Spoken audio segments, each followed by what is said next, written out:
Dear students, let us study the structure of internal ear and how is hearing possible. ആന്ധ്രകർണത്തിൻ്റെ ഘടനയും കേൾവി സാധ്യമാകുന്നത് എങ്ങനെയെന്നും പഠിക്കാം. ആന്ധ്രകർണത്തിൻ്റെ ഘടന.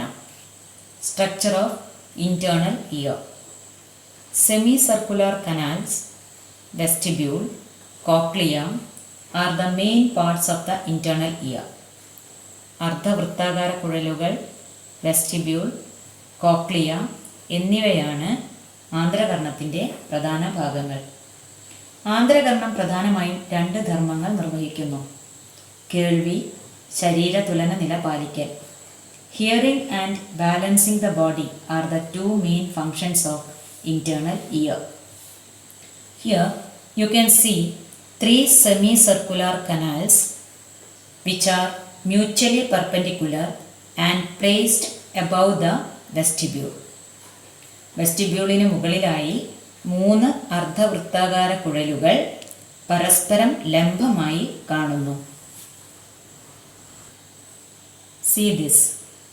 3 semicircular canals which are mutually perpendicular to and placed above the vestibule.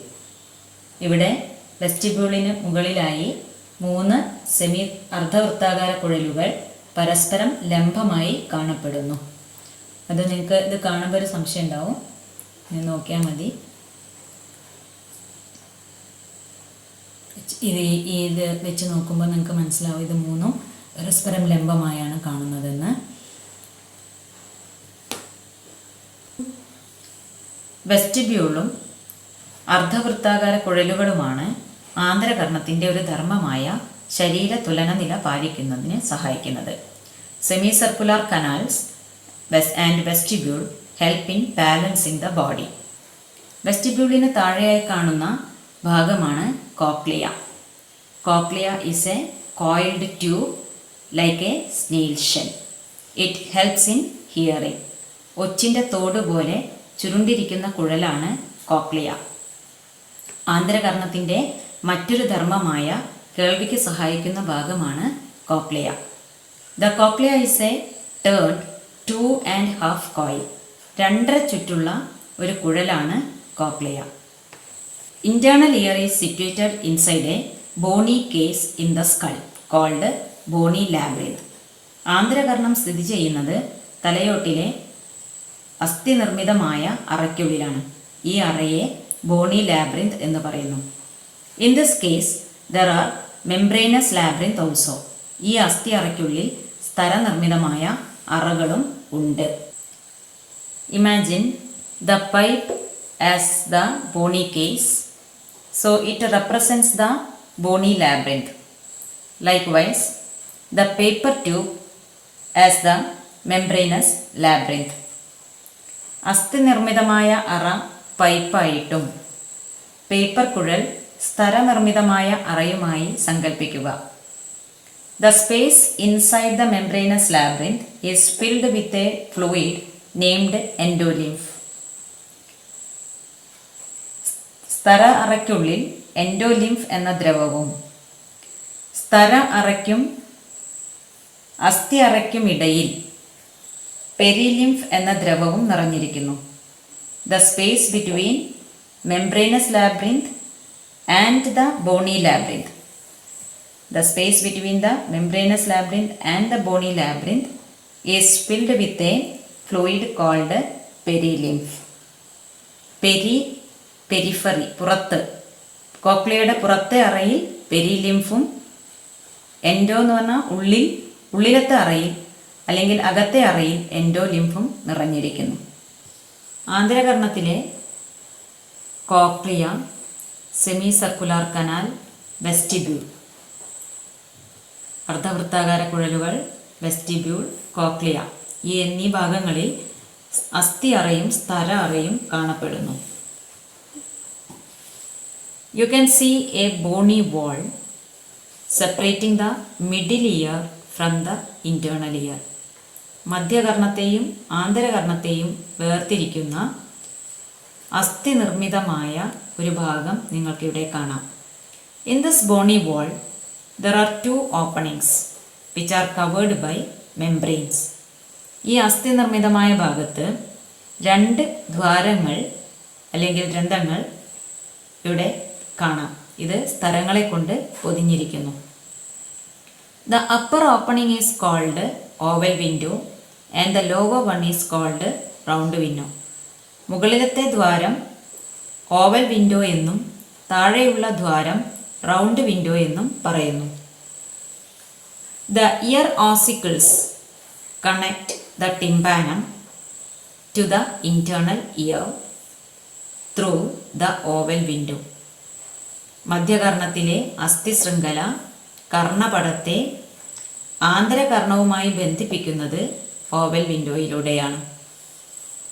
Oval വിൻഡോയുടെ ധർമ്മം, function of oval window. അസ്ഥിശൃംഖലയിലെ കമ്പനം ആന്തരകർണത്തിലേക്ക് വ്യാപിപ്പിക്കുന്നത് ഓവൽ വിൻഡോ ആണ്. Spreads the vibrations of ear ossicles to the inner year.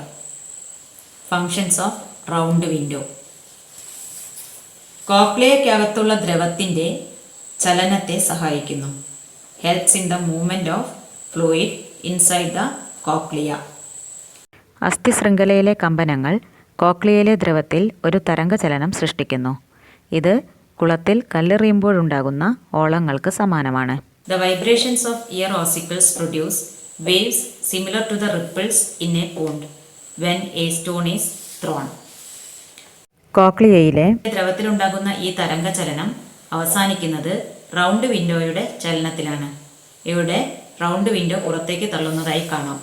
ഇങ്ങനെ കോക്ലിയയ്ക്കകത്തുള്ള ദ്രവത്തിൻ്റെ ചലനത്തെ സഹായിക്കുന്നു എന്നതാണ് റൗണ്ട് വിൻഡോയുടെ ധർമ്മം. കോക്ലിയയുടെ ആന്തരഘടന. Internal structure of cochlea. ഇതിനായി ചുരുളഴിഞ്ഞ കോക്ലിയയുടെ ആന്തരഭാഗം പരിശോധിക്കാം. Internal structure of uncoiled cochlea. കോക്ലിയയ്ക്കുള്ളിൽ 3 അറകളുണ്ട്. It consist of 3 chambers. Upper chamber, middle chamber and the lower chamber. മുകളിലത്തെ അറ, മധ്യ അറ, താഴത്തെ അറ. മുകളിലത്തെ അറയിലും താഴത്തെ അറയിലും, അതായത് അസ്ഥി നിർമ്മിതമായ അറയ്ക്കും സ്തര അറയ്ക്കും ഇടയിലുള്ള ഭാഗം പെരിലിംഫ് എന്ന ദ്രവവും, മധ്യ അറയിൽ എൻഡോലിംഫ് എന്ന ദ്രവവും നിറഞ്ഞിരിക്കുന്നു. Upper and lower chamber, that is the space between the bony labyrinth and the membranous labyrinth, is filled with a fluid called perilymph. The membrane that separates the middle and the lower chamber is called basilar membrane. മധ്യ അറയെയും താഴത്തെ അറയെയും തമ്മിൽ വേർതിരിക്കുന്ന സ്തരമാണ് basilar സ്തരം. Specialized sensory hair cells are present in the basilar membrane. Basilar സ്തരത്തിൽ സവിശേഷമായ രോമകോശങ്ങൾ കാണപ്പെടുന്നു. The sensory hair cells present in the basilar membrane function as auditory receptors. Basilar സ്തരത്തിൽ കാണപ്പെടുന്ന സവിശേഷ രോമകോശങ്ങളാണ് ശബ്ദഗ്രാഹികളായി പ്രവർത്തിക്കുന്നത്. ബേസിലാർ സ്തരവും രോമകോശങ്ങളും ചേർന്നതാണ് organ of Corti. The basilar membrane and the sensory hair cells together constitute the organ of Corti. The sound waves which passes through the external ear vibrate the tympanum. The vibration of the tympanum is transmitted to the ear ossicles, which causes the vibration of the membrane in the oval window. The vibration further causes the movement of the fluid inside the cochlea. As a result, the sensory hair cells of the organ of Corti of the cochlea are stimulated and impulses are generated. These impulses reach the cerebrum through the auditory nerve. This enables effective hearing. ബാഹ്യകർണത്തിലൂടെ എത്തുന്ന ശബ്ദതരംഗങ്ങൾ കർണപടത്തെ ചലിപ്പിക്കുന്നു. കർണപടത്തിൻ്റെ ചലനം അസ്ഥിശൃംഖലയെ ചലിപ്പിക്കുന്നു. അസ്ഥിശൃംഖലയുടെ ചലനം oval വിൻഡോയിലെ സ്തരത്തെ ചലിപ്പിക്കുന്നു. ഇത് കോക്ലിയയിലെ ദ്രവത്തിൻ്റെ ചലനത്തിന് കാരണമാകുന്നു. ഇതുമൂലം കോക്ലിയയിലെ organ of കോർട്ടിയിലെ രോമകോശങ്ങൾ ഉത്തേജിപ്പിക്കപ്പെടുകയും ആവേഗങ്ങൾ സൃഷ്ടിക്കപ്പെടുകയും ചെയ്യുന്നു. ഈ ആവേഗങ്ങൾ ശ്രവണനാഡി വഴി സെറിബ്രത്തിലെത്തി കേൾവി എന്ന അനുഭവം സാധ്യമാക്കുന്നു. വായുവിലുള്ള ശബ്ദതരംഗങ്ങളെ ചെവിക്കുട കർണനാളത്തിലേക്ക് നയിക്കുന്നു. കർണനാളം ഈ ശബ്ദതരംഗങ്ങളെ കർണപടത്തിലേക്ക് നയിക്കുന്നു. കർണപടം ശബ്ദതരംഗങ്ങൾക്കനുസരിച്ച് കമ്പനം ചെയ്യുന്നു. കർണപടത്തിൻ്റെ ചലനം അസ്ഥിശൃംഖലയെ ചലിപ്പിക്കുന്നു. അസ്ഥിശൃംഖലയിലെ ചലനം ഓവൽ വിൻഡോയിലെ സ്ഥലത്തെ ചലിപ്പിക്കുന്നു. ഇത് കോക്ലിയയിലെ ദ്രവത്തിൽ ഓളങ്ങൾ പോലെയുള്ള ഒരു ചലനത്തിന് കാരണമാകുന്നു.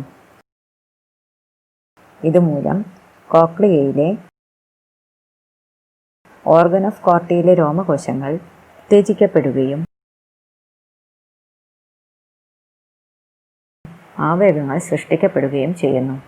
ഈ ആവേഗങ്ങൾ ശ്രവണനാഡി വഴി സെറിബ്രത്തിലെത്തി കേൾവി എന്ന അനുഭവം സാധ്യമാക്കുന്നു. ആന്ധ്രകർണത്തിൻ്റെ ഘടനയും കേൾവി സാധ്യമാകുന്നത് എങ്ങനെയെന്നുമാണ് ഈ വീഡിയോയിൽ പഠിച്ചത്. ചെവിയും ശരീരതുലന നിലപാലനവും അടുത്ത വീഡിയോയിൽ പഠിക്കാം.